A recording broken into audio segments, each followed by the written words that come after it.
Hi to everyone, this is Sujit Singh. Welcome to all my lovely audience on my YouTube channel. और इस channel पर अभी की जो करंट सीरीज़ है वो है ह्यूमन रिप्रोडक्शन, और ह्यूमन रिप्रोडक्शन का ये 12th पार्ट है। ठीक है, तो 11th पार्ट में हमने स्पर्मियोजेनेसिस प्रोसेस के थ्रू ये अंडरस्टैंड किया कि स्पर्मेटिड्स जो हैं वो मैच्योर फॉर्म में मीन्स स्पर्म में किस तरीके से प्रोड्यूस होते हैं और वहाँ पर क्या क्या इंपॉर्टेंट चेंजेस आते हैं। ठीक है, एक छोटा सा पॉइंट और मिसिंग है वहाँ पर। एक प्रोसेस है जिसको आप बोलते हो स्पर्मिएशन। ठीक है, तो स्पर्मिएशन जो प्रोसेस है ना, उसमें होता क्या है कि जब स्पर्मियोजेनेसिस की प्रोसेस कंप्लीट होता है ना, तो स्पर्मियोजेनेसिस के प्रोसेस कंप्लीट होने के बाद स्पर्म जो है वो सर्टोली सेल्स पर एम्बेडेड रहते हैं। तो इनके रिमूवल, स्पर्म का रिमूवल और स्पर्म रिमूव होकर के एपिडिडाइमिस में जाने की प्रोसेस को ही हम बोलते हैं स्पर्मिएशन। ठीक है, इस चीज़ को हम थोड़ा डायग्राम के फॉर्म में बता देते हैं ताकि बच्चों को क्लियर होगा। तो एक टर्म है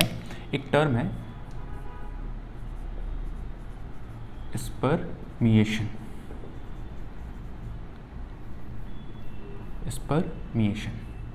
ठीक है, इस टर्म में आप देखो, इस टर्म में बेसिकली होता क्या है, after spermiogenesis process, the sperm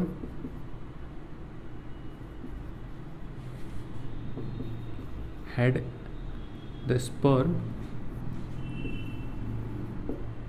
is embedded in Sertoli cells.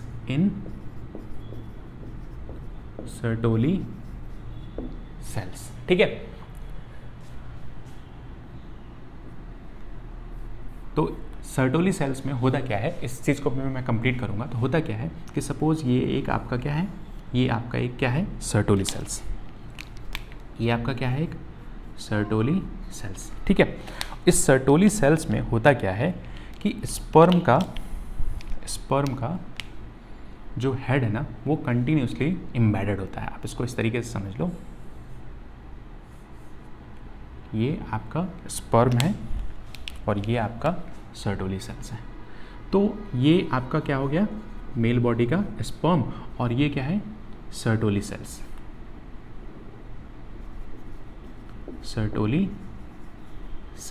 ठीक है, तो सर्टोली सेल्स क्या कर रहा है, नरिशमेंट प्रोवाइड कर रहा है,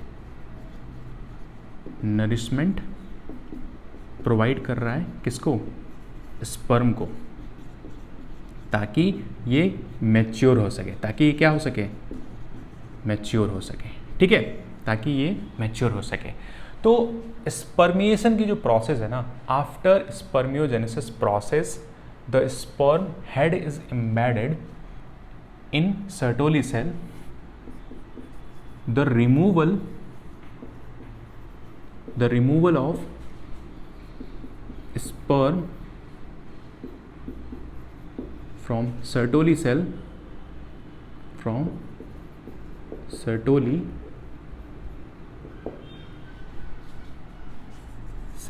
this process called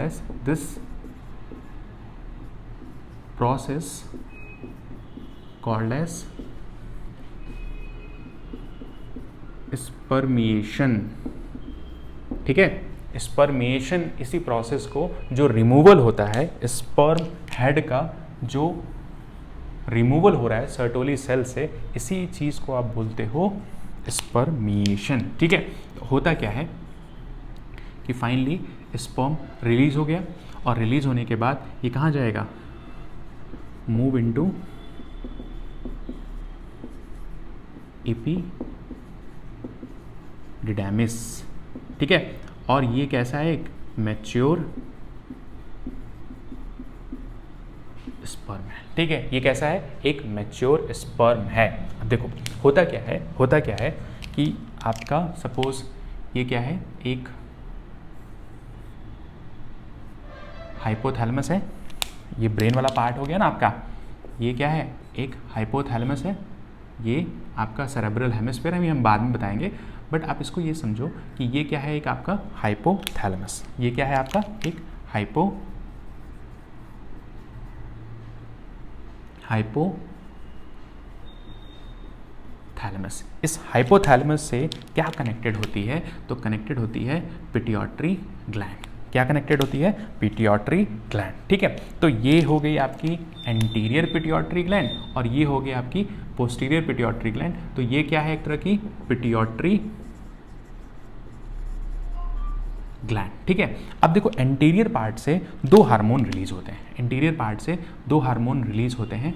in hormone को एक को तो बोलते हो ल्यूटिनाइजिंग हार्मोन और दूसरे हार्मोन को बोलते हो फॉलिकल स्टिमुलेटिंग हार्मोन। ठीक है, अब देखो होता क्या है कि फॉलिकल स्टिमुलेटिंग हार्मोन जो है ना वो सर्टोली सेल्स को स्टिमुलेट करते हैं और ये रोल प्ले करते हैं आपके मैचुरेशन। तो जब सर्टोली सेल्स को स्टिमुलेट करेंगे तो सर्टोली सेल्स रिलीज करेगा, क्या रिलीज करेगा? Release sperm maturation factor. ठीक है, एक तो ये रिलीज करेगा और दूसरा रिलीज करता है एंड्रोजन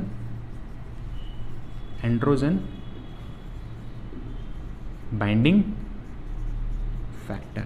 ठीक है, तो बेसिकली यहाँ पर क्या हो रहा है कि सर्टोली सेल जो है वो मैच्योर होने के बाद फाइनली स्टिमुलेट होगा एफएसएस की हेल्प से और फाइनली ये सर्टोली सेल्स जो है ना वो आगे चल करके स्पर्म को नरिशमेंट प्रोवाइड करने में हेल्प कर रहे हैं। ठीक है, तो ये फाइनली मैच्योर स्पर्म जो है वो अब कहाँ चला जाएगा? एपिडिडाइमिस और एपिडिडाइमिस से होते हुए ये आगे एम्पुलर रीजन में स्टोर हो जाएगा और वहाँ से मैच्योर स्पर्म रिलीज होंगे ड्यूरिंग क्वाइटस प्रोसेस। ठीक है, ये टॉपिक तो खत्म हो गया। इसके बाद आता है बच्चे, इसके बाद एक टर्म आता है फीमेल में। अगर गैमेटोजेनेसिस में देखो, फीमेल बॉडी में जो गैमेटोजेनेसिस प्रोसेस है उसी को बोलते हैं ऊजेनेसिस। ऊजेनेसिस। ठीक है, मीन्स यहाँ पर क्या हो रहा है? फॉर्मेशन ऑफ ओवा। फॉर्मेशन ऑफ ओवा, इसके थ्रू क्या हो रहा है बच्चे? फॉर्मेशन ऑफ ओवा या ओवम बोल सकते हो। अब देखो एक पॉइंट हमेशा याद रखना कि फीमेल बॉडी में जो ये ऊजेनेसिस प्रोसेस चल रही होती है ना, ये स्टार्ट तो हो जाती है एट एम्ब्रियोनिक स्टेज में ही।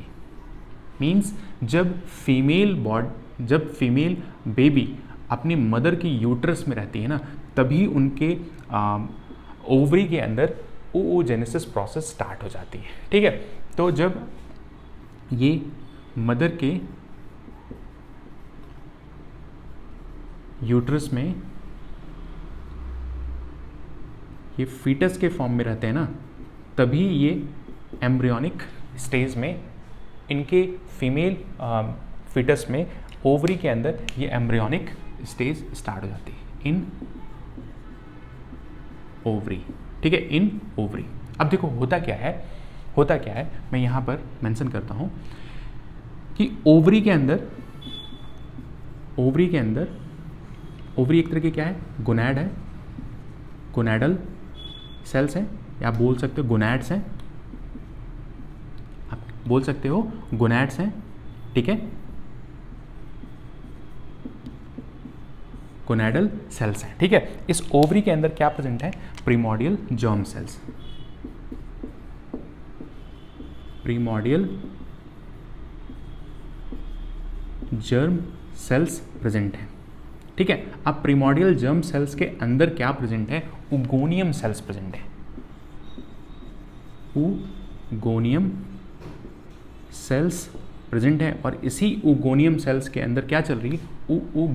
oogenesis की प्रोसेस चल रही है। ठीक है, अब होता क्या है कि जब उगोनियम का माइटोसिस प्रोसेस होता है ना, तो यहाँ पर प्राइमरी, यहाँ पर क्या बनते हैं? प्राइमरी फॉलिकल सेल्स का फॉर्मेशन होता है, प्राइमरी कन्वर्ट होता है सेकेंडरी फॉलिकल सेल्स, सेकेंडरी जो है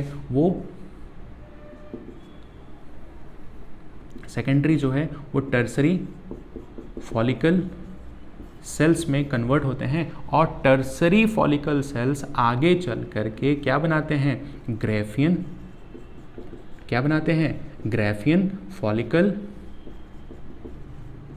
फॉलिकल सेल्स। ठीक है, तो ये सारे इवेंट हैं, ये कहाँ चल रहे होते हैं, ये ओवरी के अंदर चल रहे हैं। अब देखो होता क्या है कि ग्राफियन फॉलिकल सेल्स में, अब ग्राफियन फॉलिकल सेल्स में आप देखोगे कि यहाँ पर ओवल्यूशन की प्रोसेस होगी,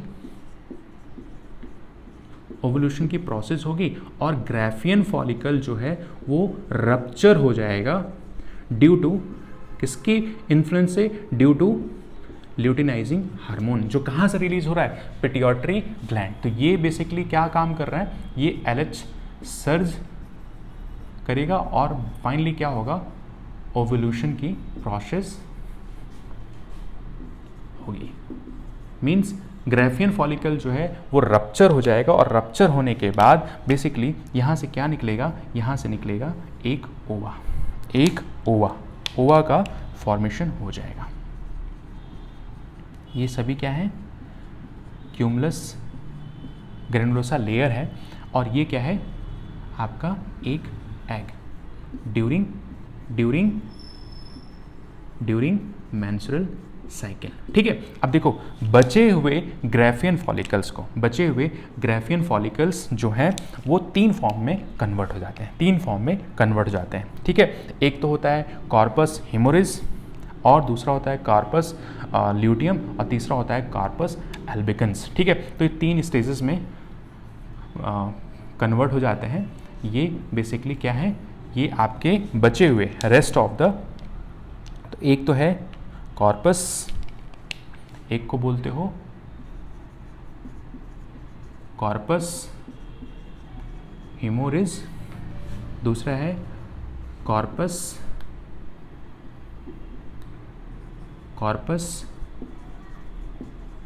ल्यूटियम और तीसरा है आपका डीजनरेटेड फॉर्म जिसको बोलते हो कॉर्पस एल्बिकन्स। ठीक है, अब देखो होता क्या है कि कॉर्पस हिमोरिज्म जो है वो रेड कलर का होता है, ये रेड कलर में, ठीक है, कॉर्पस ल्यूटियम जो है वो येलो कलर में आता है, ठीक है, और कॉर्पस एल्बिकन्स जो है ना वो डीजनरेट फॉर्म में है, डीजनरेट फॉर्म है। और फाइनली इसको ईट कौन कर जाएगा, ईट बाई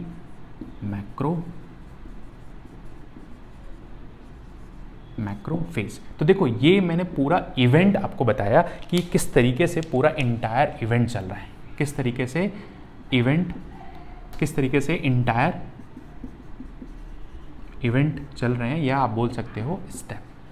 तो हमेशा याद रखना कि फीमेल बॉडी में जो पेयर ऑफ ओवरी होती है ना, उसके ओवरी के अंदर प्रीमोर्डियल जर्म सेल्स प्रेजेंट होते हैं और प्रीमोर्डियल जर्म सेल्स से ही मिलके क्या बनेगा, ओगोनियम सेल्स कन्वर्ट होंगे primary follicle sales, secondary follicle sales, tertiary follicle sales और फाइनली आपके किस स्टेज में जाएंगे, ग्राफियन फॉलिकल्स ल्यूटिनाइजिंग हार्मोन की प्रेजेंस में क्या हो जाएगा, रप्चर हो जाएगा और मैच्योर फॉर्म का एक एग क्या होगा, रिलीज होगा ड्यूरिंग मेंस्ट्रुअल साइकिल्स। मीन्स यहाँ पर 14 डेज पे जो ओवल्यूशन की प्रोसेस हो रही है वहाँ पर ये रिलीज होगा। ठीक है, अब बचे हुए रप्चर ग्राफियन फॉलिकल्स का क्या है, तो कॉर्पस हिमोरिज, कॉर्पस ल्यूटियम और कॉर्पस एल्बिकन्स। ठीक है, कॉर्पस एल्बिकन्स और कॉर्पस एल्बिकन्स जो है वो डीजनरेट फॉर्म में है और कॉर्पस हिमोरिज्म जो है वो रेड कलर में अपीयर होते हैं। कॉर्पस ल्यूटियम का ही यहाँ पर क्या है, मेन रोल है। कॉर्पस ल्यूटियम क्या करेगा,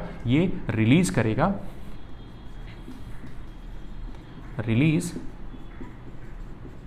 progesterone hormone, estrogen hormone, then relaxin hormone और साथ में इनहिबिन।